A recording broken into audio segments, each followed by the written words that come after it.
My name is Dorothy Stewart.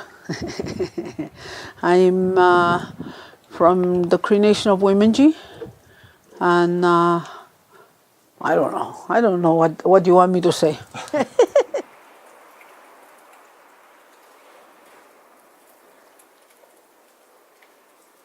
I work with the Cree Nation government as the Cree language coordinator, which is a very important job, and it's a way of preserving the language, and it stays alive and it evolves, and the usage of it.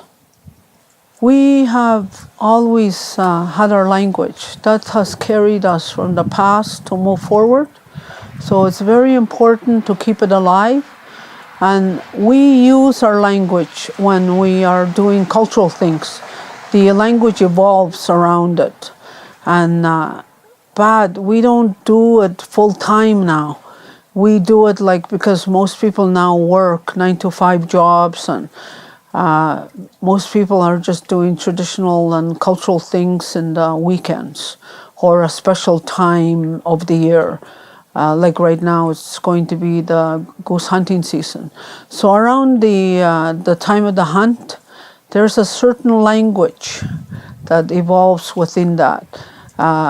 How the hunters prepare for the hunting season, what kind of things they're going to do, if there's going to be new hunters that are going to, have their first kill. So this is one way of maintaining the language and keeping it alive, and especially with the young ones. They need to hear it and they need to know certain things, because we don't use those, sometimes that terminology, unless something specific is happening. And so at this time of year is very important and very special.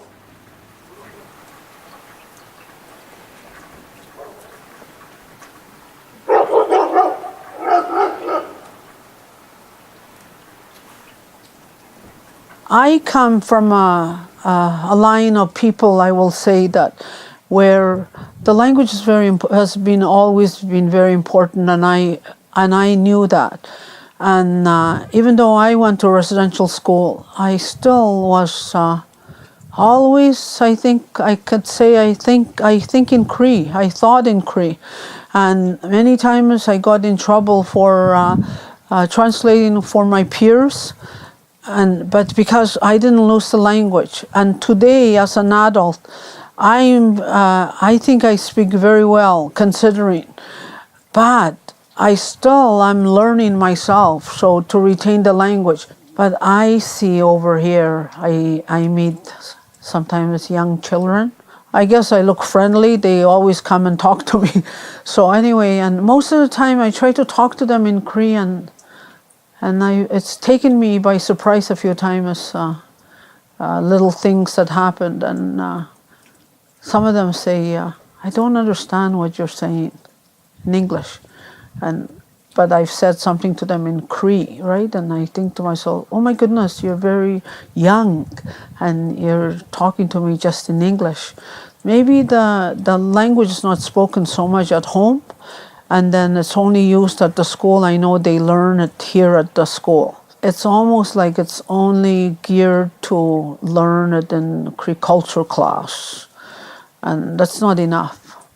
And as we know, technology is really taking on fast, and some of our young people, especially children, they're starting to notice. They can watch videos or movies off the internet, and so it's always something in English, and games are done in English.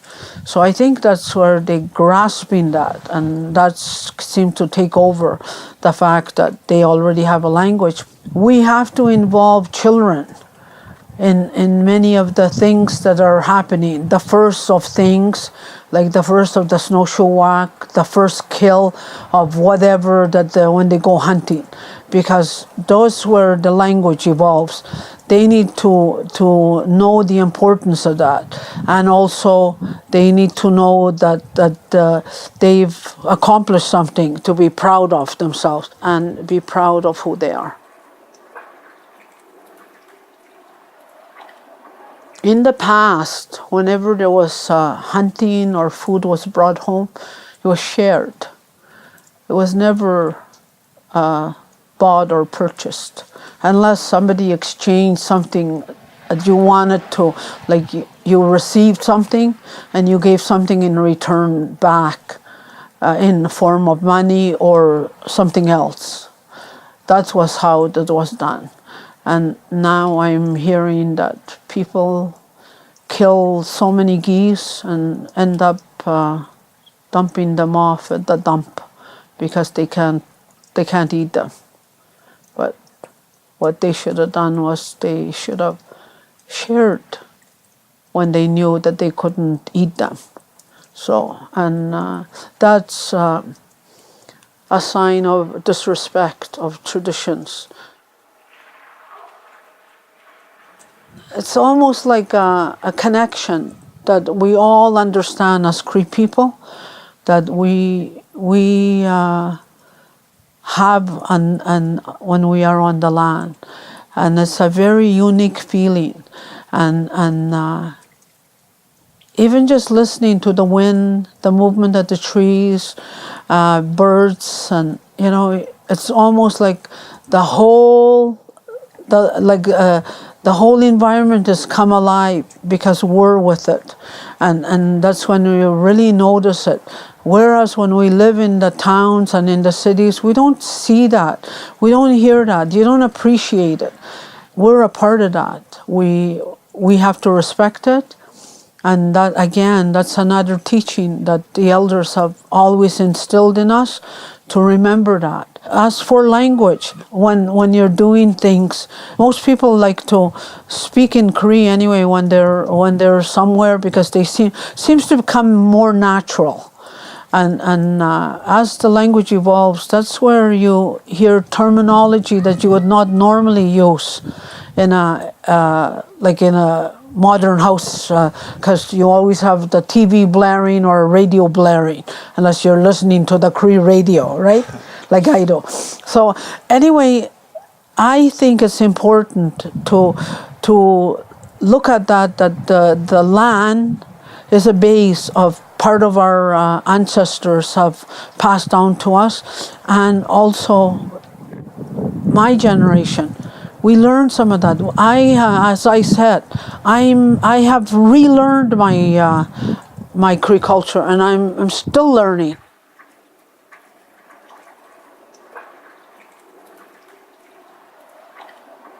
I live in Canada. Yeah, I am a Canadian citizen.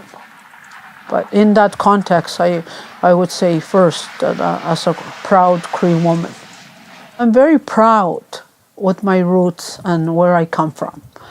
We are a surviving nation, and many other Aboriginal nations are not as lucky as we are, where we have come back and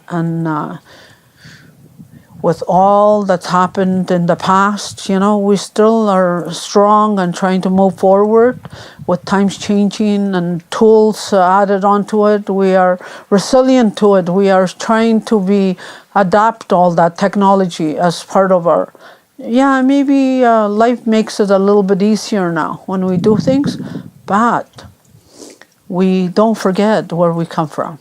And I think that's the importance of being a Cree.